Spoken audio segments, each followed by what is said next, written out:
Marcel Hoth, vous êtes belge, c'est ça? Ouais.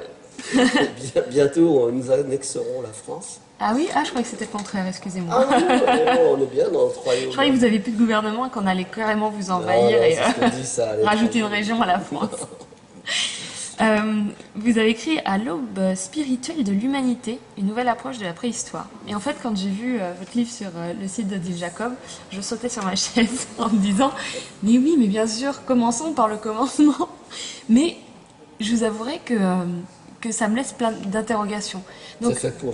En étudiant, vous êtes paléontologue, c'est ça? Non, paléoanthropologue. Vous êtes anthropologue. Alors Ouais, qu'est-ce qu'un anthropologue? Anthropologue, c'est, dans l'acception générale, hein, ce n'est pas l'anatomie, pas seulement l'anatomie, mais c'est l'étude de l'homme. Hein, comme l'origine grecque l'indique, c'est anthropologue, étude de l'homme. Donc il peut s'agir des populations exotiques, actuelles, traditionnelles. Ça, c'est déjà de l'anthropologie, mais aussi il peut s'agir des populations anciennes dont nous reconstituons le comportement. Et surtout, le problème que j'ai touché là dans ce bouquin, c'est d'établir la relation entre ce qui change à travers le temps, une sorte d'histoire du comportement, très ancien, ça remonte à des millions d'années, et ce que nous sommes aujourd'hui. Donc l'anthropologie, disons, classique, à la Lévi-Strauss, comment travaillent les sociétés en soi ou par rapport aux autres. Il y a toutes ces répartitions de valeurs dans chacune des sociétés actuelles doivent retrouver des origines dans le passé, et c'est ce que je me suis appliqué à faire. Voilà où la spiritualité se situe, puisque, bon, on le sait très bien dans toute société actuelle, mais on le sait moins dans celle ou du moins on ne veut pas trop le savoir dans les sociétés anciennes, c'est que tout groupe social s'organise en fonction de systèmes de valeurs qui, en fait, sont un peu un diabolo, quoi, deux cônes opposés par une fois. C'est-à-dire que toutes les répartitions des fonctions sociales, que ce soit techniques, économiques, architecturales et ou religieuses, enfin, tout cela reflète, en fait, une forme d'organisation de la mythologie de ce même groupe. La manière dont ils se conçoivent, eux, vis-à-vis de l'univers, est une manière dont ils vont se concevoir entre eux dans la société. Donc, comme par exemple, n'importe quel grattoir ou n'importe quel couteau est en équilibre, harmonique, donc avec le mode de pensée mythique de telle ou telle civilisation.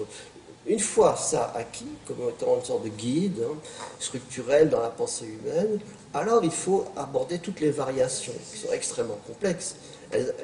Toute société dans le temps passé ou dans le temps actuel répondent à ces structures. Mais ça, ce n'est qu'un squelette, quoi, dans lequel il y a une infinité de variations qui fait que soit elles évoluent, soit elles s'éloignent, mais ce sont des variations qui donnent une sorte de saveur à chacune des civilisations, que l'on retrouve par exemple dans les masques d'Ogon ou Papou, mais que l'on trouve aussi bien chez les mêmes populations dans leur mode de vie, c'est-à-dire dans leur relation à ce qui n'est pas eux-mêmes, par exemple l'agriculture, ou la chasse, ou la récolte, etc., qui vont ce monde-là, qui n'est pas dans leur propriété, va devenir leur alimentation, aussi bien physique, on va prendre l'énergie, que spirituelle, puisque ce sont des animaux qui, dans la nature, sont sacrés.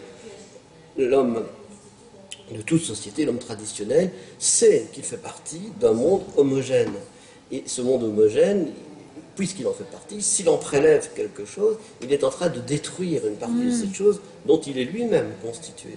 Donc il va devoir suspendre la sacralité d'une partie de cette sauvagerie au profit de sa propre survie. C'est dans ce sens que chaque civilisation... Vous dites chaque civilisation, mais la civilisation actuelle, est-ce qu'elle est dans cette conscience-là? Attendez, je réponds attention, je vais répondre en deux. Je fais un fast-forward énorme. Je vais faire en deux temps. Il est assez facile de décrire ce genre de structure à l'extérieur, Lévi-Strauss avec les borons, ou bien à l'intérieur, parce qu'on parle des Néandertaliens. Ah tiens, c'est facile. Mais lorsque l'on parle de soi, c'est extrêmement pervers, extrêmement difficile, puisque le propre d'une religion est de ne pas se dire comme telle. Elle est évidente dans tous les gestes de la vie. Si vous prenez par exemple le Moyen-Âge occidental, disons du XIIe siècle, la façon de manger, la manière de labourer, la manière de créer des techniques, était toujours liée à la notion d'existence de Dieu. Donc la notion de religion n'existait pas. Elle était intérieure, quoi. Génétique, on peut dire, à la... Il n'y avait pas de structure, vous voulez, il n'y avait pas de clergé, de choses comme ça. Si, il y en avait, mais on ne pouvait pas échapper à la notion biblique. Elle était à l'intérieur. Donc, on a commencé à parler de religion qu'à partir du moment où l'Occident, par exemple, c'est pareil en Chine, s'est confronté à d'autres religions. On s'est dit, tiens, il y a d'autres systèmes religieux que le nôtre. Et alors, on a commencé à dégrader, en fait, le système religieux, puisqu'on le désignait comme tel, à force de confronter à d'autres. Et c'est ce qui s'est passé surtout avec les Amériques, évidemment. Lorsqu'on dit, tiens, bon, ces braves Indiens, ils vivent depuis des milliers d'années sans aucune religion connue, comme s'ils n'avaient pas de religion. Alors on s'est rendu compte que d'abord ils vivaient très bien, encore mieux sans doute, et qu'ils avaient des religions en fait, mais pas du tout les mêmes. Donc à ce moment-là, la notion même de religion a ébranlé non pas seulement les pauvres Indiens qui ont été ratiboisés, mais surtout les philosophes européens qui eux se sont dit, puisqu'il y a des populations sans Dieu, alors pourquoi nous aurions-nous choisi telle ou telle religion? Et donc ils ont créé la philosophie au XVIIe, XVIIIe siècle, surtout. Elle existait avant, la philosophie. Oui, mais une philosophie qui, disons, incarnée par Kant, par exemple, ou par Voltaire, va non pas seulement donner un sens à la société, mais va surtout détruire le sens qu'il a porté jusque-là et qui était lié à une religion, à un événement révélé. Alors ils ont montré, évidemment, que ça n'avait aucune cohérence par rapport à tous les autres peuples qui ne possédaient pas celle-là de religion. Mais ils en possédaient d'autres. Alors, bon, c'est lié aussi à la définition qu'on se faisait alors du terme religion, qui, défini vers la Renaissance, justement, montre bien que c'était une relation, étymologiquement, c'est une relation au Dieu. Mais s'il n'y a pas de Dieu, imagine qu'il n'y a pas de religion. Mais pas du tout. L'immense majorité des populations actuelles, ou dans le passé, n'ont pas de Dieu. Mais ils sont liés à la nature par les esprits qu'elle possède et qui les active. Mais ça, la mère nature, les esprits, c'est pas l'équivalent de Dieu. C'est juste une autre non, les dénomination. dieux, ce ne sont que ceux qui sont à l'image de l'homme. À l'image non seulement figurée, les dieux sont des grands méchants barbus, et surtout qui se comportent comme les hommes. C'est-à-dire que ce n'est pas eux qui se comportent, évidemment, c'est comme ça que l'humanité les voit.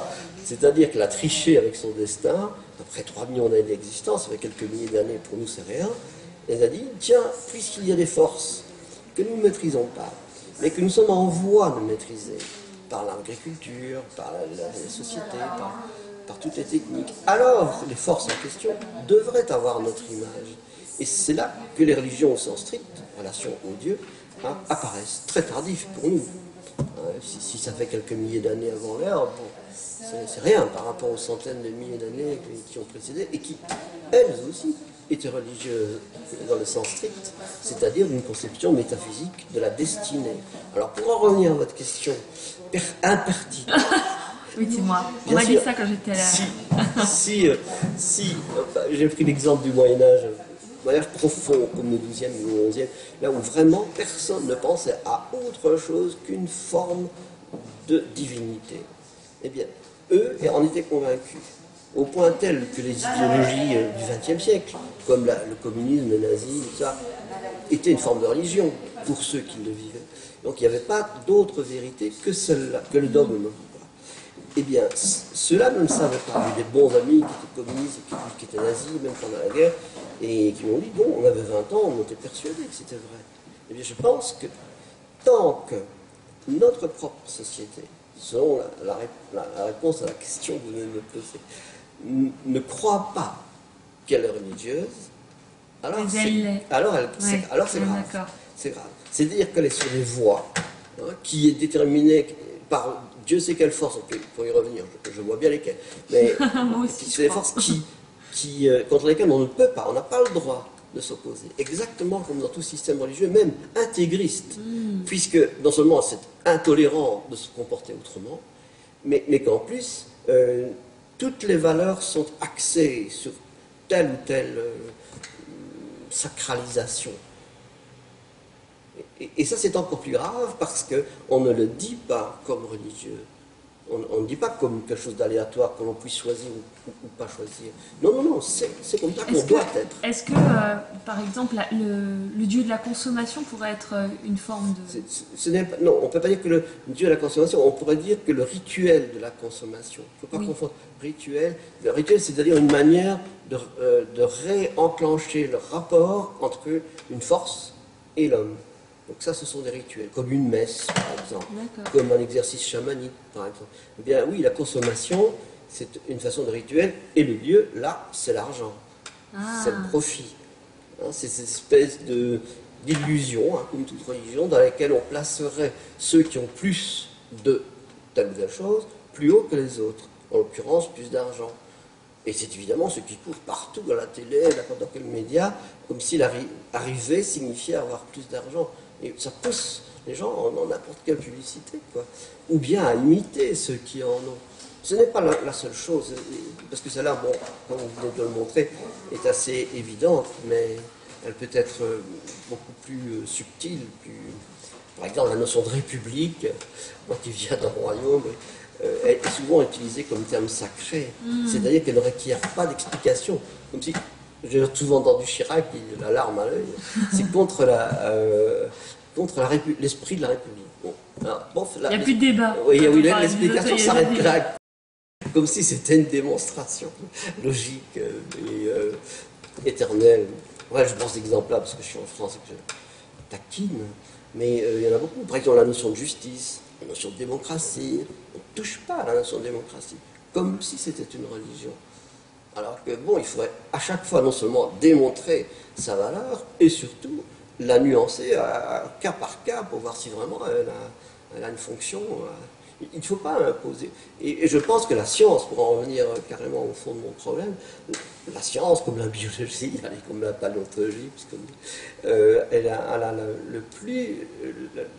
le fonctionnement le plus efficace et le plus pervers dans nos sociétés. Quand on entend par exemple, pervers parce qu'elle est reconnue par tout le monde, on dit à la télévision, les scientifiques pensent que, la recherche aujourd'hui dit que... Bon, il y a une étude qui a démontré que... Oui, ça n'a vraiment absolument aucun sens. Parce que moi-même, je suis dans le milieu de recherche depuis toujours, je sais que c'est faux. S'il y a vraiment un scientifique qui en mérite le nom, c'est celui qui doute, qui ne sait pas, justement, il ne sait pas. Mais qu'évidemment, on va respecter les informations, mais va essayer de les surpasser pour leur donner un sens. Or, ce sens, qui est absolument indispensable, à mon avis, est fait pour être dépassé lui-même. Fait pour ça, pour provoquer d'autres en enchaînement. Donc, le scientifique, enfin, quand on voit à la télévision, les chercheurs pensent qu'aujourd'hui, là c'est vraiment la fumisterie, quoi. Si en plus les scientifiques, comme c'est quand même souvent le cas, y croient eux-mêmes, alors c'est qu'on est en pleine religion. C'est comme si c'était des prêtres ou des moines qui ne voudraient même pas, qui n'ont même pas l'intention ni l'envie de remettre en cause cette religion-là, donc la science dans ce cas-là, de perdre toute leur existence, tout leur destin. Mais dans la science, on trouve quand même d'autres scientifiques qui remettent en question. C'est vrai, donc de l'intérieur de cette... C'est plutôt rare. Hein. Bah, on voit qu'il y a quand même des révolutions qui sont faites avec des grands génies comme Einstein qui ont été remis en cause par d'autres. Bien sûr, comme vous dites, ce sont des révolutions. C'est-à-dire que ça va contre le système. Le système qui s'est auto-formé va devenir un carcan à un moment. Donc juste l'inverse de ce qu'il devrait être. On le voit bien avec l'Inquisition. C'est exactement parallèle à l'Inquisition, l'exemple que vous donnez avec la science là. Au nom de Dieu, on torturait des chrétiens, donc, pour leur faire dire n'importe quoi, au nom de Dieu. Donc c'était l'inverse du message de générosité, de fraternité que le Christ avait donné. Qu'il soit là ou qu'il soit pas là, le message était superbe. Donc là, au nom de la science, on ne peut pas toucher, bien sûr. Il y a des gens comme Einstein qui s'est brisé les dents pendant des dizaines d'années parce que ça gênait. Et lui-même a été dans... les pontes scientifiques qui, eux aussi, ont freiné les cas de fer quand les nouvelles révolutions sont arrivées. Non, je ne crois pas. Lui, personnellement, je ne crois pas. Non, je crois pas. Ah, je pensais que... Non, j'ai pas l'impression. Parce que je crois qu'une fois sa théorie admise, Dieu sait si ça a été dur, il l'a remise en question lui-même. D'accord. Perpétuellement. Alors que d'autres, l'ayant accepté difficilement. On continue on l'a institué en dogme. Et puis rien d'autre ne pouvait être. Mais donc, vous avez souvent associé, je ne veux pas faire de généralité, la religion à quelque chose qui ne peut pas bouger. C'est-à-dire qu'on ne peut pas... Ça, c'est la définition même. Est-ce que... alors, je commencerai par le début. On remonte très loin. Est-ce que depuis qu'on étudie l'homme et ses origines, est-ce qu'on voit des signes de spiritualité? Je ne sais pas si vous appelez ça d'ailleurs spiritualité. Oui, moi je parle de métaphysique. Métaphysique alors. Mais l'éditeur a dit, ah, tu vas faire peur au lecteur. Ah oui, parce qu'on va penser que c'est de l'ésotérisme. Oui. Donc est-ce qu'il y a toujours eu, aussi loin qu'on remonte, des... Voilà, je vais prendre le problème en sens inverse pour être plus clair, pour essayer. C'est que dès qu'il y a la conscience, la lucidité, et on voit qu'il y a la conscience, puisqu'il y a des objets qui sont fabriqués, des habitacles, des chasses, etc. Donc il y a de la conscience. Automatiquement, quelque espèce que ce soit d'ailleurs, en tout cas l'homme, va créer un monde dans lequel ce qu'il n'explique pas lui-même, ce qu'il ne fait pas lui-même, s'explique autrement, fait autrement. Donc ça, ce sera le monde de la métaphysique. Il y a la physique, c'est ce sur quoi il agit, et parallèlement, en opposé, il y a ce qui devrait fonctionner de la même manière. Et c'est à cette interface-là que la notion de sacré se cristallise. Donc ça veut dire, parce qu'on ne sait pas, je veux dire, il y a des gens qui ont la foi, d'autres qui n'en ont pas, on peut se dire qu'on a créé la religion et la spiritualité justement pour expliquer ce qu'on ne comprend pas, pour nous rassurer parce qu'on aurait peur de la mort ou... Non, c'est pas de la mort, hein. C'est pas lié à la mort. C'est pas lié à la mort, c'est lié à quoi pour vous? Ah bah à l'existence, on a donné un sens à l'existence. Pour moi, aucune religion. Donc l'homme a besoin de donner un sens à son existence Ah, sinon c'est un crétin, ouais. Il peut évidemment être postillé. Alors vous qui êtes dehors, là, si vous n'avez pas de sens dans votre existence. Ah bah pour moi, le premier devoir de tout humain, c'est de donner, c'est de se donner. Enfin, de toute façon, il l'a, un destin. Mais est-ce que c'est pas construit? C'est pas juste une construction de l'esprit? Si on donne un sens pour donner un sens? Ou y a-t-il un vrai sens à l'existence? Non, il n'y en a pas, bien sûr. Ah, il n'y en a pas? Non, bien sûr que non. C'est devant cette absurdité, il y a la naissance à laquelle on ne peut rien, la mort à laquelle on ne peut rien non plus. Par contre, entre les deux, il y a notre vie, qui est de ce fait un destin. Au début, un destin. Et si vous ne voulez pas, vous avez le droit, hélas, de ne pas vous donner une existence. Alors, vous faites comme tout le monde, vous respectez la règle, et voilà. Mais vous mourrez un jour sans avoir existé. Oui, mais peu importe, puisqu'on meurt. Quel est l'intérêt? Ce n'est pas la mort qui nous intéresse. Non, mais donc si on est et on meurt et que au milieu il y a la vie, qui est conscience ou pas conscience, que je vive comme un animal sans conscience, que je... Ah ben non, t'as pas le choix, tu as la conscience. Donc la conscience est liée au fait qu'il faut donner du sens à sa vie? Non, la conscience permet de donner du sens à sa vie. Et je dirais que moi, personnellement, un petit bout de philosophie, que je crois qu'elle impose de donner du sens. Sans quoi, elle va vous torturer perpétuellement. Mais quel sens peut-on donner à une vie? Si on est complètement... Si c'est juste cet interstice, notre vie, c'est juste cet interstice entre la vie et... Entre deux néants. La naissance et la mort, oui, voilà, entre deux néants. Ouais. D'accord. Je comprends pas complètement... pourquoi donner du sens? Le sens de quoi? Pourquoi faire? C'est parce que, à mes yeux, vous devez, en tout cas vous pouvez, vous donner à vous un sens à votre propre existence. Pour vivre bien. Pour exister, il ne faut pas confondre. Un ver de terre vit, il n'existe pas. Peut-être pour lui, je ne sais rien, mais en tout cas nous, grâce à notre lucidité, à notre conscience, nous avons le choix, une série de possibilités de l'existence pour lui donner un sens, afin de lutter contre l'absurde, précisément. L'absurde, lui, par les filles, il ne va rien donner comme sens. Mais pourquoi lutter contre l'absurde, puisque c'est absurde? Donc la lutte devient absurde si on lutte contre l'absurde. Si par exemple, aujourd'hui, après cette charmante interview, nous en serions satisfaits, peut-être même aussi ceux qui le regardent, alors ce n'est plus absurde. Ce ne sera plus absurde, au moins pour ce moment-là.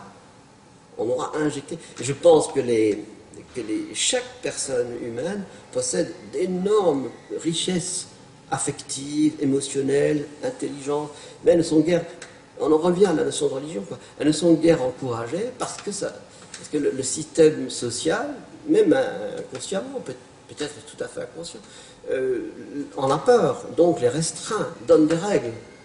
Et il est évident que chaque individu ne s'y trouve pas bien.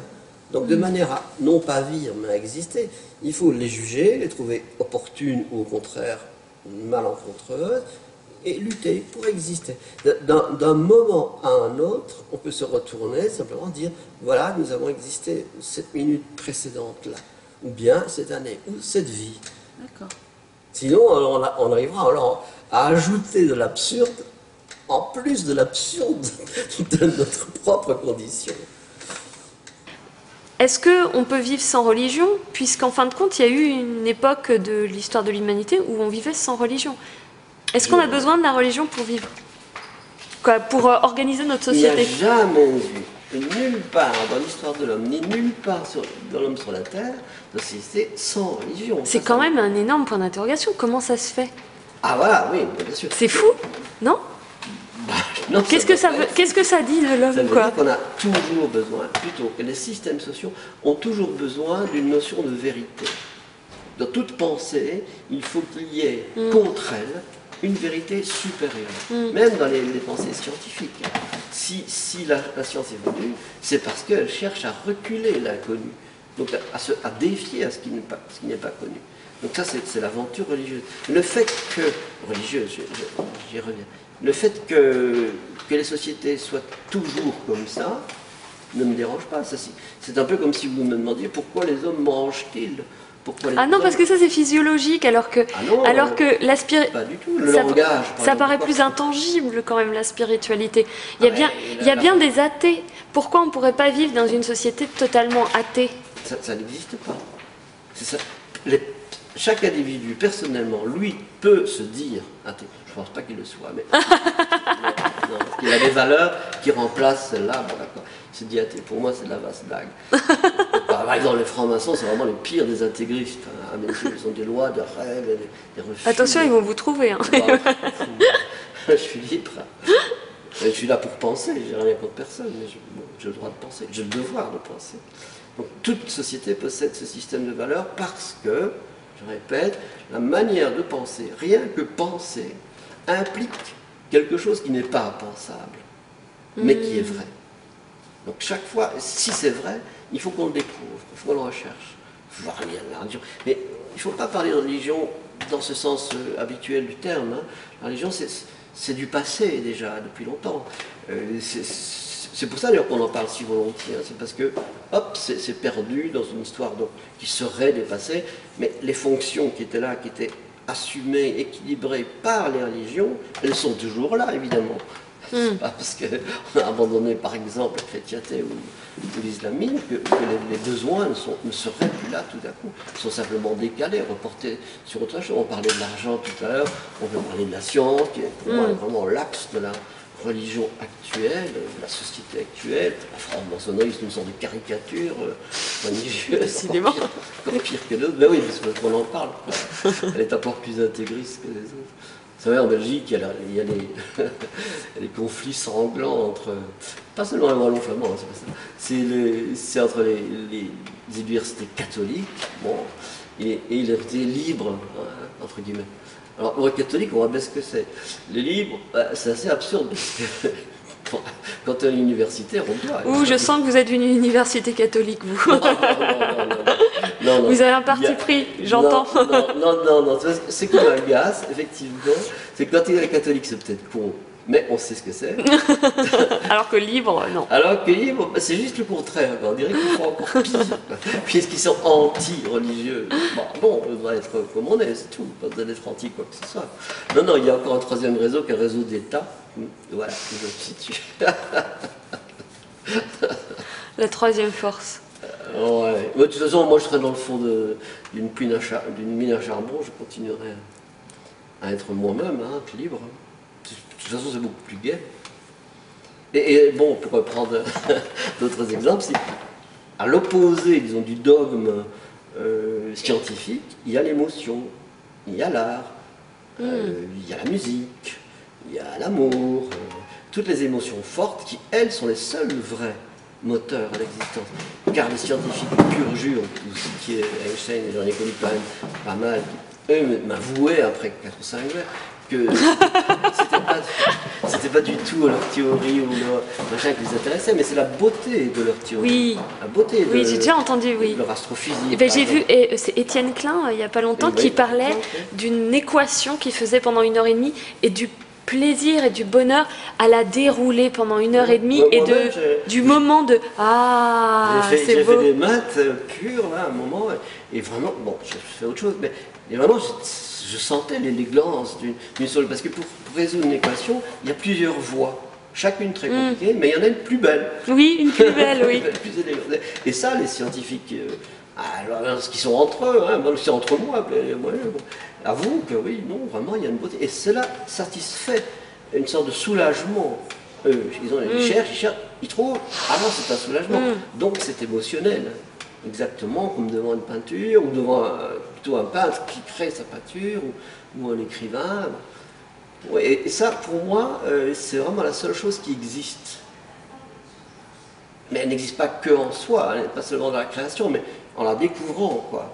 Lisez 3 pages de Balzac, vous aurez le souffle court. Pas la peine de lire de l'histoire, mais ça me demande, merde, comment a-t-il pu dire des choses aussi belles en quelques mots, en quelques phrases, quoi. Bon, voilà.